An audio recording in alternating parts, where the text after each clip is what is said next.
हाँ, तो आज हम एक न्यू चैप्टर स्टार्ट करेंगे और ये जो न्यू चैप्टर है इसमें अब तक जो हमने पहले पढ़ा था उसका कोई रोल नहीं है। जिसने पहले की क्लासेस अटेंड नहीं की है और वो अब से क्लास अटेंड कर रहा है, यानी कोई न्यू स्टूडेंट्स है या कोई ओल्ड स्टूडेंट तो है किसी प्रॉब्लम की वजह से क्लास नहीं कर सका था, तो उसके लिए भी बिल्कुल न्यू टॉपिक है। अब तक के जितने भी टॉपिक पढ़े हैं उनका इससे कोई इफेक्ट नहीं है, कोई लिंक नहीं है। ठीक है, तो चैप्टर क्या है, किस तरह से करना है वो हमें समझना है। नेक्स्ट चैप्टर है आपका इंटरेस्टिंग चैप्टर है और कॉमर्स वालों के लिए इंपॉर्टेंट चैप्टर भी है। हिंदी में क्या पढ़ा, हिंदी में क्या है? बैंक,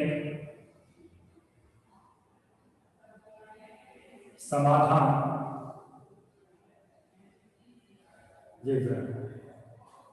बैंक,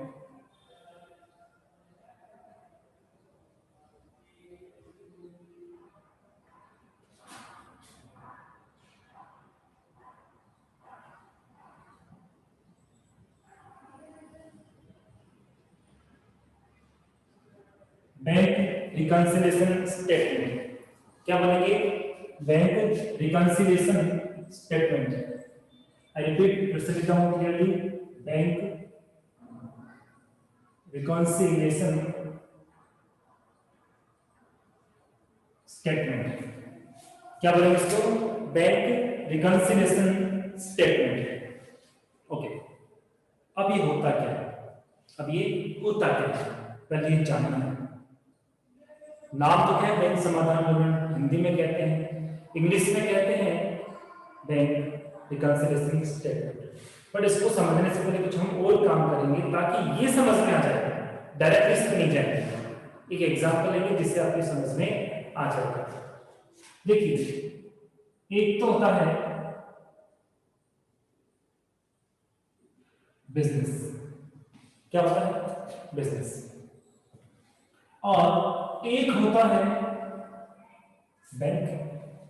एक तो बिजनेस होता है, एक होता है बैंक। इस बिजनेस का कहां पर अकाउंट होता है? बैंक में अकाउंट होता है। आप लोग यहां पर अपने आप को बिजनेस मानोगे, आप लोग अपने आप को यहां क्या मानोगे? बिजनेस मानोगे। बैंक अपने जगह है, उसको बैंक ही मानना है, पर अपने आप को कहां रख लो? क्या बिजनेस नहीं मानो, आई मींस बिजनेस। अब क्या होता है कि बिजनेस बैंक से कोई भी ट्रांजैक्शन करेगा, तो पहले हम बात करें कि बिजनेस बैंक में अपना अकाउंट खोलेगा तो क्या मिलेगा? वहां से मिलेगा पासबुक। बिजनेस को या बिजनेसमैन को बैंक से क्या मिलेगा? पासबुक मिलेगी। Is this clear? तो एक बात बताओ, इस पासबुक में एंट्री कौन करेगा? क्या बिजनेस खुद एंट्री करता है या बैंक एंट्री करता है? क्या बिजनेस खुद इसमें एंट्री करता है या बैंक एंट्री करता है? ये बताइए आप जल्दी से।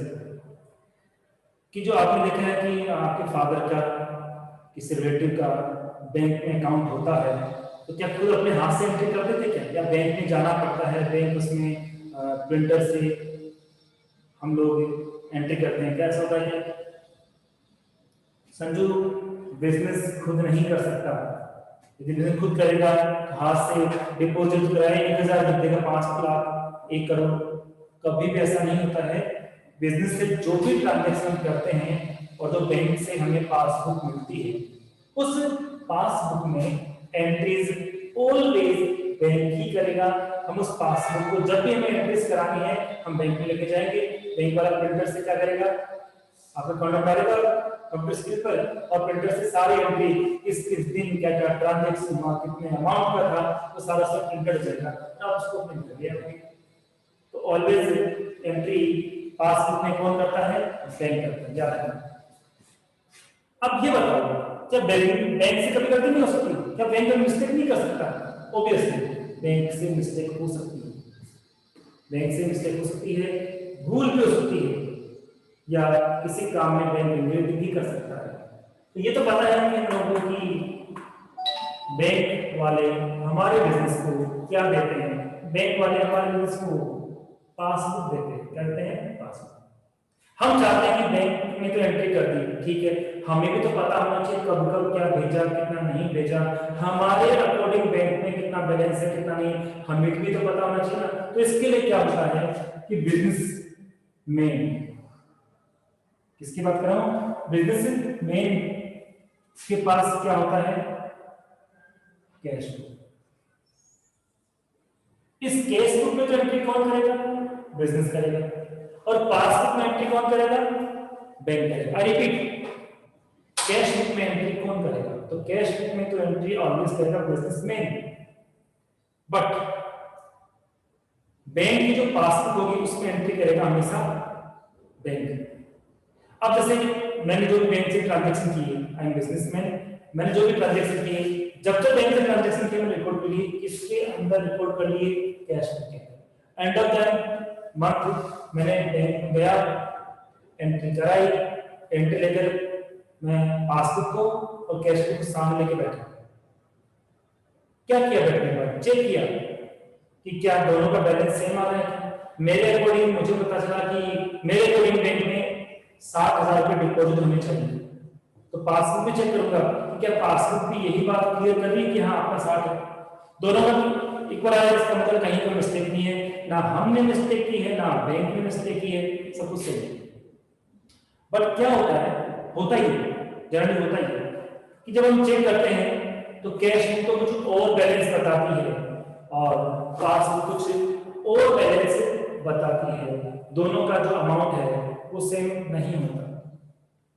तो करना क्या है, इन दोनों के अमाउंट को चेक करना, इनको मिलान करना, इनको मैच करना, और मैच करने के बाद जो प्रॉब्लम आती है उनको रेक्टिफाई करना। आई रिपीट अगेन, दोनों क्या करना, दोनों को मैच करना, मिलान करना, मिलान करने के बाद उनमें जो मिस्टेक आ गई उसको दूर करना, और इस दूर करने के लिए जो हम काम करते हैं, जो स्टेटमेंट बनाते हैं, उस स्टेटमेंट को ही हम कहते हैं बैंक रिकंसिलिएशन स्टेटमेंट, बैंक समाधान।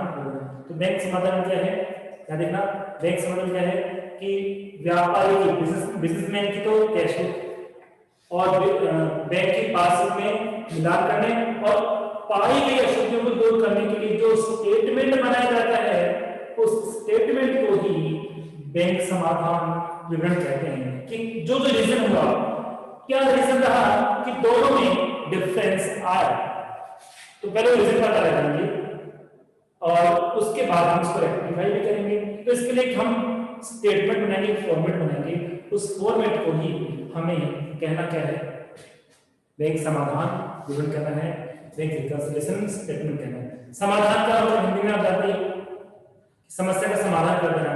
तो समाधान करें किसका, इन दोनों में आने वाली अशुद्धियों का, परेशानियों का।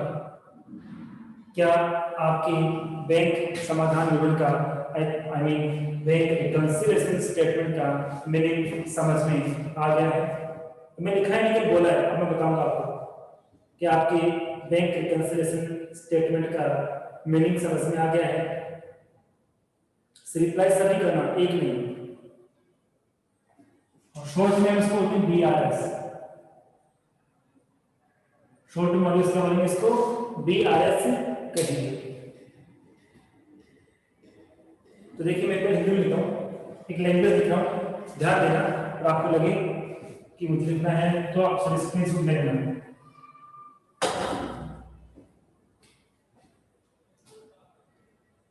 व्यापारी की रोकड़ रही तथा बैंक की पासबुक में मिलान करने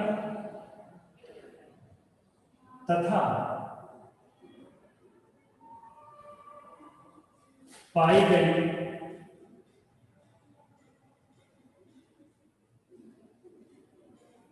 अशुद्धियों को दूर करने के लिए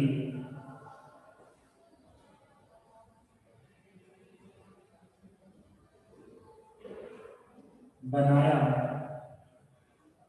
गया विवरण पत्र बैंक समाधान विवरण कहलाता है। ये मैंने हिंदी में इसकी प्योर डेफिनेशन लिख दी है। ये मैंने हिंदी में इसकी कंप्लीट डेफिनेशन आपके सामने रख दी है। इंग्लिश में कौन कौन स्टूडेंट बता रहे हैं?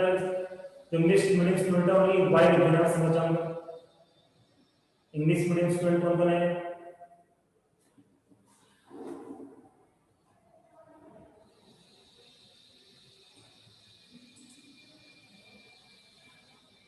इंग्लिश मीडियम स्टूडेंट हो?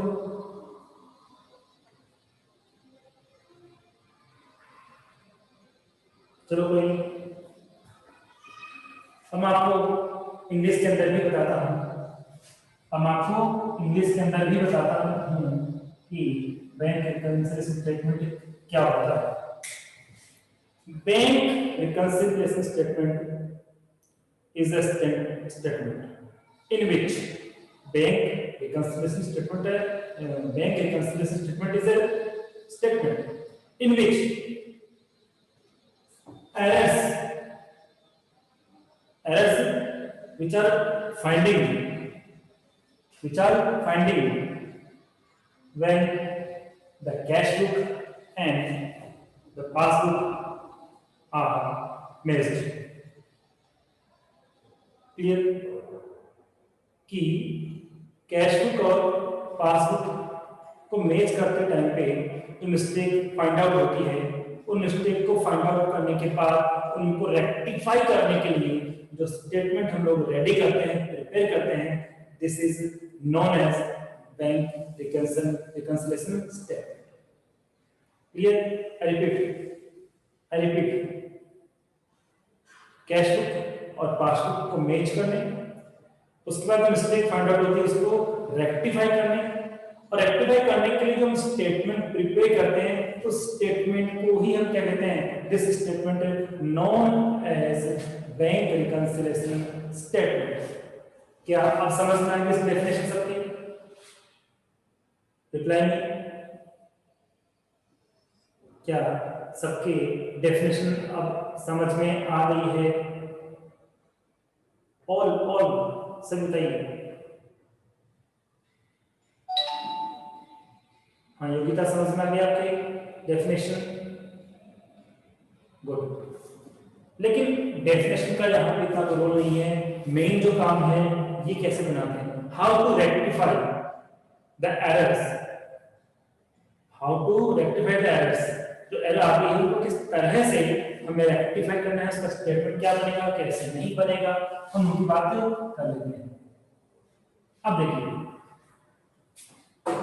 जब हम रेक्टिफाई करते हैं, हम मैच करते हैं, तो मैच करने का कुछ रूल भी है, और जब मैच करेंगे तो इसको हमें माइंड में रखना पड़ेगा, और उसके बाद हमें इसको रेक्टिफाई करना पड़ेगा। क्या माइंड में रखना पड़ेगा? तो माइंड में रखना पड़ेगा हमें बैलेंस, माइंड में करना पड़ेगा हमें बैलेंस, माइंड में रखना पड़ेगा। There are 4 types of balance given in the question, there are 4 types of balances given in the question, but any one given in the question, एक ही क्वेश्चन में दिया जाएगा सारे में, but in for anyone कोई भी एक होगा, बट वो है क्या? 4। देखिए, एक तो क्या होती है? Cash book. एक क्या होती है? पासबुक। चलो एक बार फिर से लिखता हूं, एक तो क्या होती है? कैश बुक, और एक क्या होती है? पासबुक। अब देखिए क्या लिखता हूं, debit balance of cash book, debit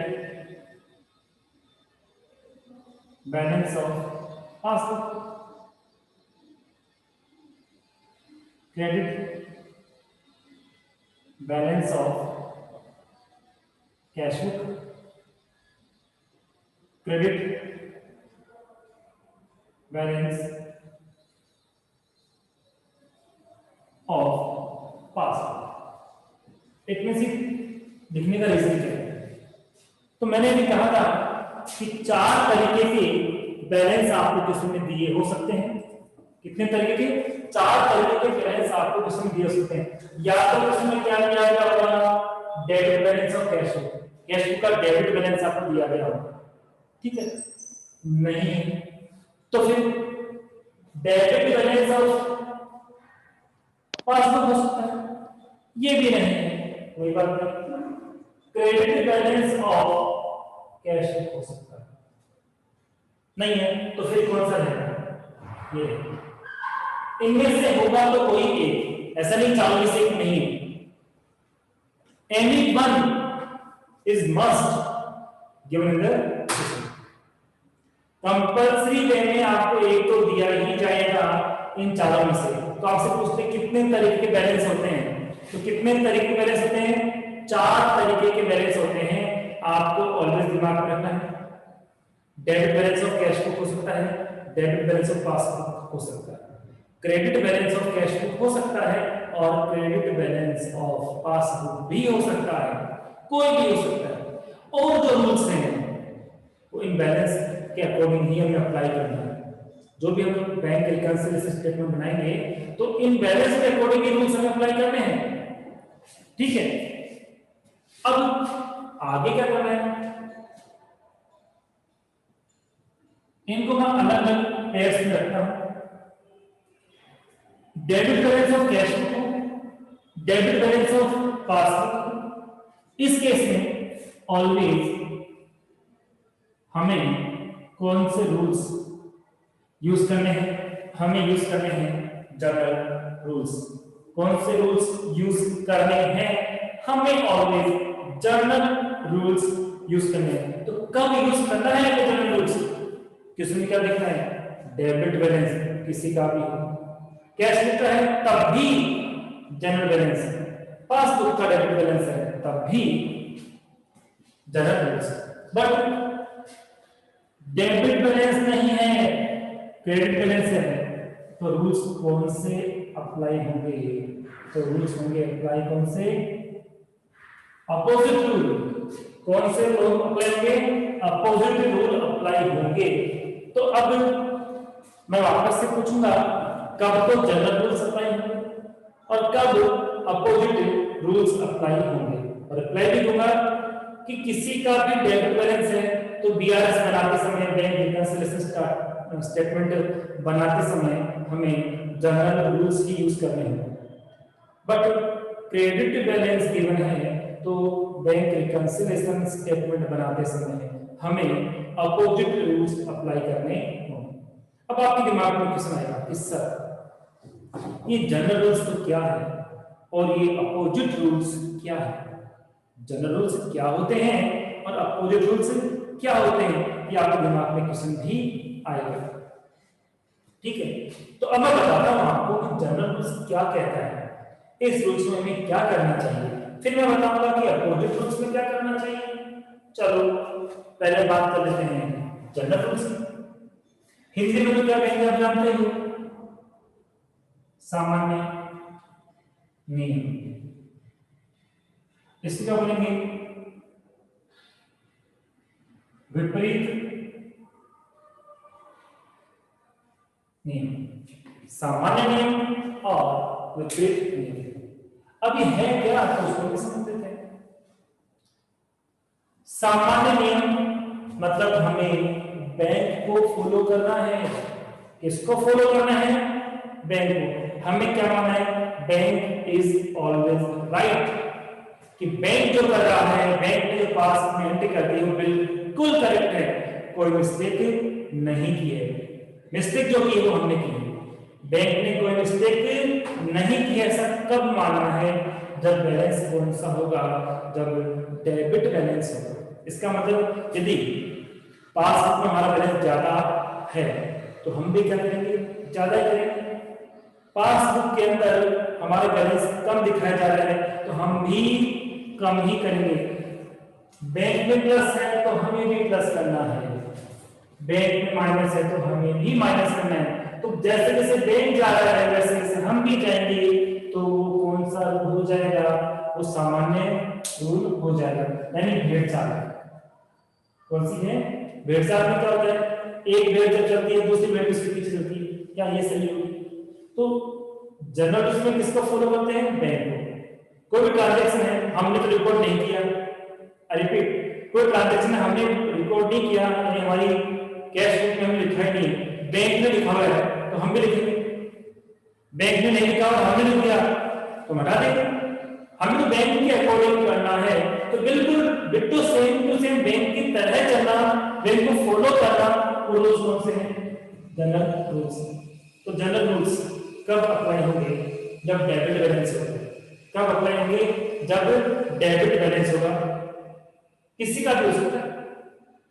अब अपोजिट रूल क्या कहता है, अपोजिट रूल कहता है कि बैंक से रिवर्स चलना है, बैंक को करेक्ट नहीं मानना है, करेक्ट हमें मानना है, अपने आप को करेक्ट मानना है। इसका मतलब बैंक में अमाउंट ज्यादा है, प्लस है, हम प्लस नहीं करेंगे, हम उसको, बैंक में प्लस है तो प्लस नहीं करेंगे, हम उसको माइनस कर देंगे। बैंक में माइनस है तो हम उसको प्लस कर देंगे। रिवर्स चलना है, सीधा सीधा कहां चलना है, जनरल रूल्स में चलना है। अपोजिट किस में चलना है, अपोजिट रूल्स में चलना है। जैसे किसी ट्रांजैक्शन को बैंक में लिखा हुआ है, हमने भी लिखा, तो हमने भी लिखा और बैंक में लिखा हुआ है, तो हम क्या करेंगे, हम उसको कम नहीं करेंगे, हम उसको बढ़ाएंगे, अपोजिट करेंगे। हम क्या करेंगे, उसको अपोजिट करेंगे। हमें एक ही बात रखना है कि जैसा बैंक सोचता है उसके रिवर्स चले जाओ, तो रूल्स कौन सा हो गया, अपोजिट रूल्स हो गया। जैसा बैंक में वैसे चले जाओ तो रूल्स कौन सा हो गया, जनरल रूल्स। तो क्या आपको ये बात समझ में आ गई है, यस और नो, कि कब तो जनरल रूल्स अप्लाई करते हैं और कब अपोजिट रूल्स अप्लाई करते हैं। क्या ये बात आपको समझ में आ गई है, कब जनरल रूल्स अप्लाई करते हैं और कब अपोजिट रूल्स अप्लाई करते हैं, क्या ये बात आपको समझ में आ गई है। सभी अप्लाई करेंगे।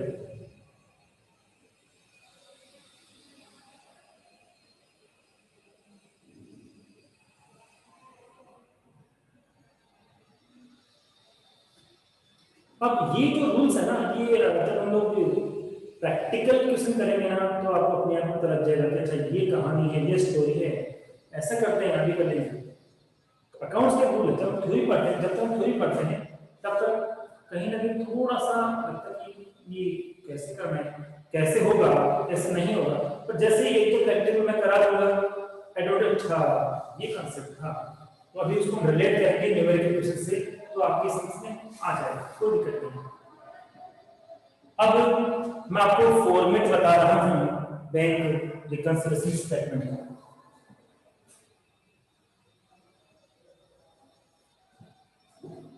देखिए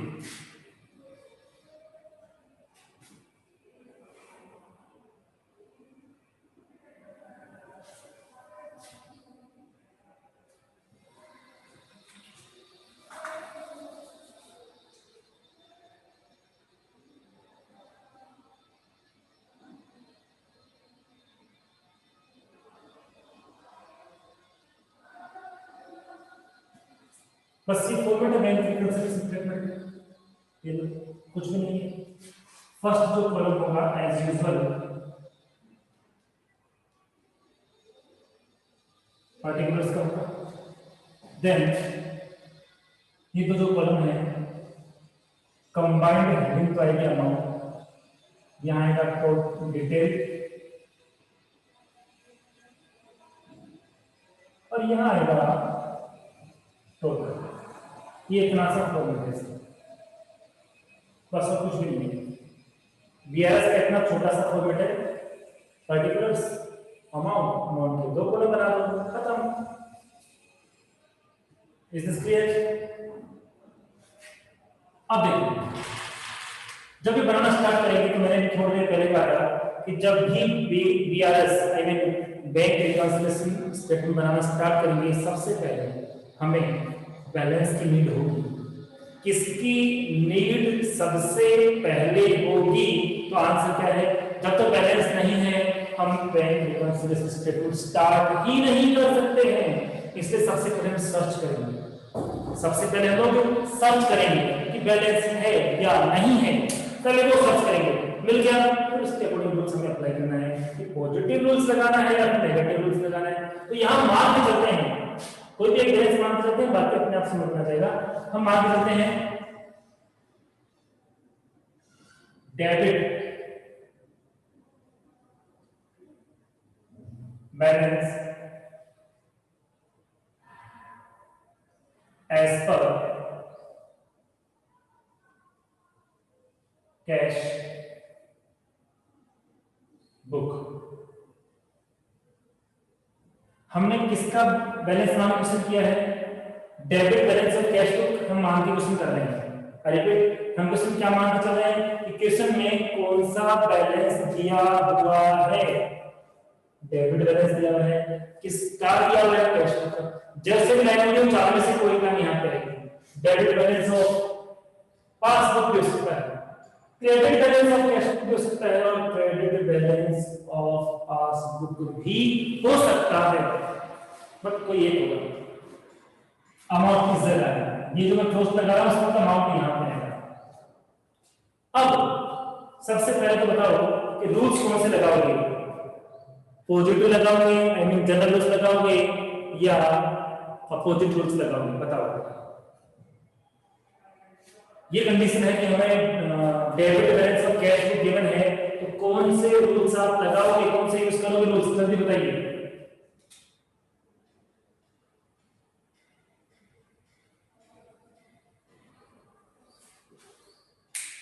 वेरी गुड, जनरल रूल्स ही अप्लाई होंगे।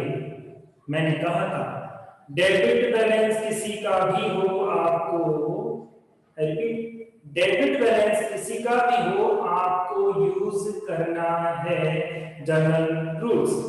क्रेडिट बैलेंस किसी का भी हो, आपको यूज करना है अपोजिट रूल्स। तो यहां तो मैंने डेबिट बैलेंस लिखा है ना, इसलिए जनरल रूल्स अप्लाई होंगे।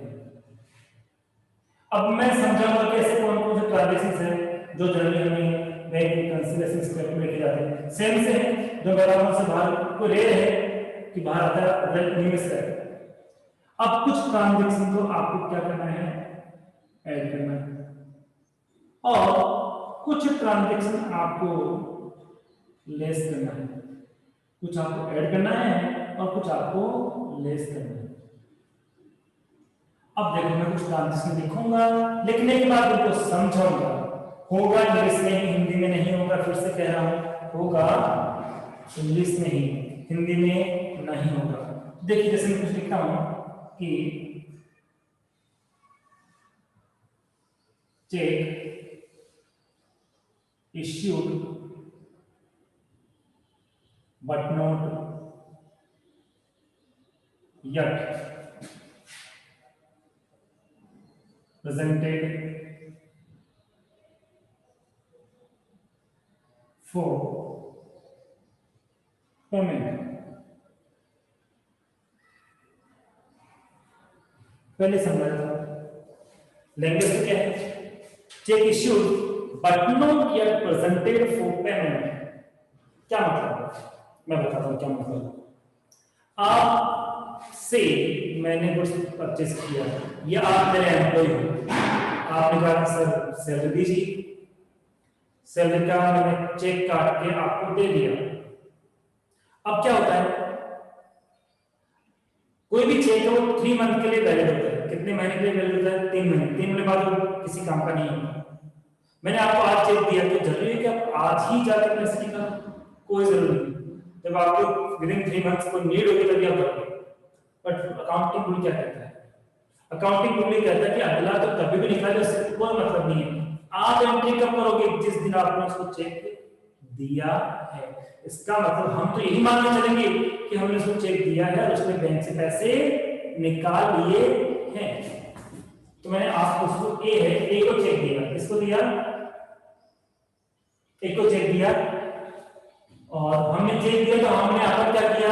हमारी कैश बुक में अमाउंट को माइनस कर दिया। क्यों माइनस कर दिया? ये सोचा कि हाँ पैसा तो कम होगा ना। कम इसलिए होगा क्योंकि ए बैंक में जाएगा, हमने जो चेक दिया वो बैंक को देगा और पैसा निकाल लेगा, तो पैसा कम हो जाएगा। कि हम तो सेम एंट्री करते हैं। अब हुआ क्या कि ये ए बैंक में गया ही नहीं, तो हमने तो पैसा कम कर दिया था ना अपनी कैश बुक में, लेकिन वो तो नहीं गया बैंक में। और जब बैंक में गया नहीं, बैंक में जाकर उसने पैसे लिए ही नहीं, तो क्या बैंक में पैसे कम हो गए? क्या बैंक में पैसे कम हो गए? क्या रिप्लाई करके बताइए। जब वो पर्सन बैंक में गया ही नहीं पैसे लेने के लिए, तो क्या बैंक में अमाउंट कम हो गया? नहीं हुआ ना। पर हमने तो कम कर दिया था ना, तो बैंक में कम नहीं हुआ, मतलब बैंक में पैसा अभी भी ज्यादा है। वो बैंक में नहीं गया, इसका मतलब बैंक में अभी पैसा ज्यादा रखा, तो हमने कर दिया था कैश बुक में, तो बैंक में ज्यादा है, बैंक में बढ़ा हुआ है, तो हम भी क्या करेंगे? बढ़ाएंगे। क्योंकि रूल्स तो कौन से हैं? पॉजिटिव रूल है, इसलिए हम क्या करेंगे? ऐड करेंगे।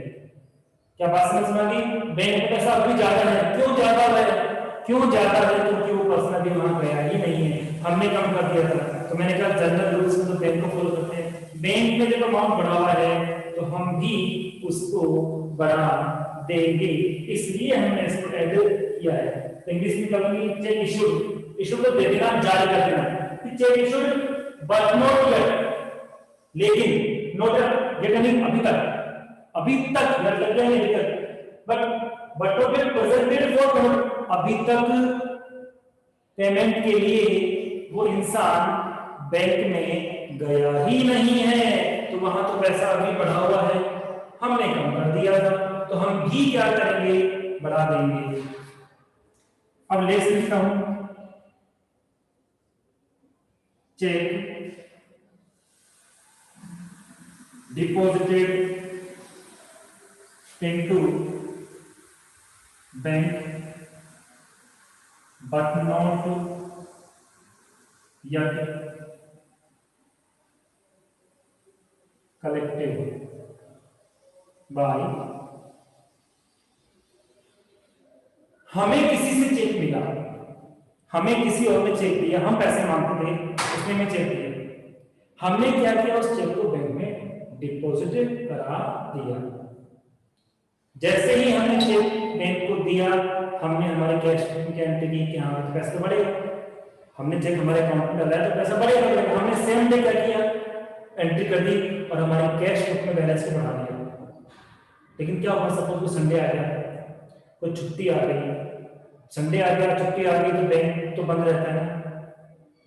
और हमने संडे को नॉट चेक किया, मंडे को चेक किया, और तब तक हमारा चेक डिपॉजिट ही नहीं हुआ था। इसका मतलब बैंक में तो बैलेंस कम ही है ना, क्योंकि अभी तक तो चेक जमा नहीं हुआ। और हमने क्या किया? हमने कैश बुक में उसको अप कर दिया। तो फिर हम क्या करेंगे?